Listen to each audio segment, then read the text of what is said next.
मोदी सरकार का चाल चेहरा और चरित्र किसान और खेत विरोधी है। ये बात किसान और किसान कल्याण विभाग पर चर्चा में साबित हुई और आज उसकी ढोल की पोल पूरी तरह से खुल गई। देश के कृषि मंत्री शिवराज सिंह चौहान ने, जिनका ट्रैक रिकॉर्ड कभी रायसेन में किसान के खून से होली खेलने का है तो कभी मंदसौर में किसान के खून से होली खेलने का है, दुर्भाग्य यह है कि अब वो देश के कृषि मंत्री बन गए हैं।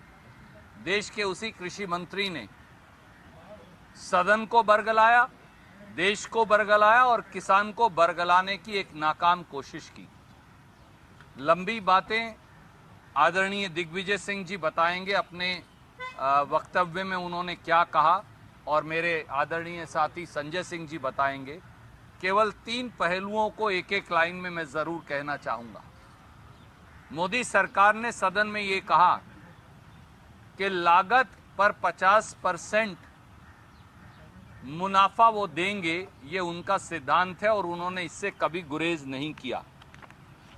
आज जब हमने मोदी सरकार का ये शपथ पत्र, जिसकी तारीख है 6 फरवरी 2015, देश की सुप्रीम कोर्ट को मोदी सरकार ने ये शपथ पत्र, जिसकी प्रतिलिपि मैं आपको भेज रहा हूं, शपथ पत्र देकर कहा कि किसान को हिंदुस्तान में कभी लागत पर 50% मुनाफा नहीं दिया जा सकता। तो सत्य क्या है और असत्य क्या है? किसान से इससे बड़ा घोर अन्याय हो ही क्या सकता है? दूसरा, किसान के बारे में यह कहा गया कि स्वामीनाथन आयोग, जिसका गठन डॉक्टर मनमोहन सिंह जी, श्रीमती सोनिया गांधी जी, कांग्रेस की यूपीए की सरकार ने किया था, उसकी रिपोर्ट को कांग्रेस ने कूड़ेदान में डाल दिया। पर मोदी सरकार ने 6 फरवरी 2015 को इसी शपथ पत्र में बताया कि कांग्रेस की सरकार ने स्वामीनाथन आयोग की 175 जो रिकमेंडेशंस हैं वो लागू कर दी थी। तो सत्य क्या है या असत्य क्या है? या तो ये सुप्रीम कोर्ट को झूठ बोलते हैं या फिर ये सदन के अंदर और देश को गुमराह करते हैं।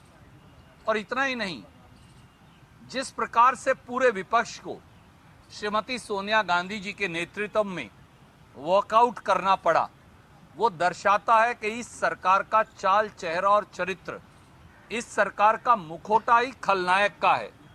ये ऐसे खलनायक हैं जो मुखौटा तो नायक का ओढ़ते हैं, पर जो असल काम करते हैं वो खलनायक वाला करते हैं। और ये बात साबित भी हो गई। इसलिए हमने ये भी सरकार से पूछा कि क्या आपने किसी फसल का भी एमएसपी दिया? तो वो कहते हैं किसान को एमएसपी की आवश्यकता ही नहीं है। लाखों किसान दिल्ली के दरवाजे पर पड़े रहे, करोड़ों किसान आंदोलन कर रहे हैं कि एमएसपी की गारंटी का कानून लाओ। अगर एमएसपी की जरूरत ही नहीं, अगर हमारी जिन्स, हमारी फसल एमएसपी से ज्यादा बिकती है, तो फिर एमएसपी की जरूरत क्या थी? पर यह हमने जब साबित किया इनके आंकड़ों, जवाबों और तथ्यों के साथ कि आज तक कभी भी मोदी सरकार ने न्यूनतम समर्थन मूल्य पर धान की आधी, गेहूं की 22% और बाकी 23 फसलों में से 21 फसलों में कोई फसल 5% से ज्यादा एमएसपी पर नहीं खरीदी। जब इतना बड़ा सत्य देश के सामने सदन के पटल पर आया, वो भी इन्हीं के जवाब के आधार पर, तो अब देश के प्रधानमंत्री, कृषि मंत्री और मोदी सरकार कहती है किसान को एमएसपी देने की आवश्यकता ही नहीं। ये बहुत बड़ा रहस्य उद्घाटन है। ये दर्शाता है कि इनकी सोच, इनकी मानसिकता, इनका रास्ता किसान विरोधी है। क्योंकि अब तो डिक्लेयर कर दिया कि किसान को एमएसपी की जरूरत नहीं, क्योंकि इनके मुताबिक किसान की फसल एमएसपी से ज्यादा मिलती है। भैया, अगर एमएसपी से ज्यादा मिलती तो करोड़ों किसान आंदोलनरत क्यों होते और वो एमएसपी की गारंटी का कानून क्यों मांगते?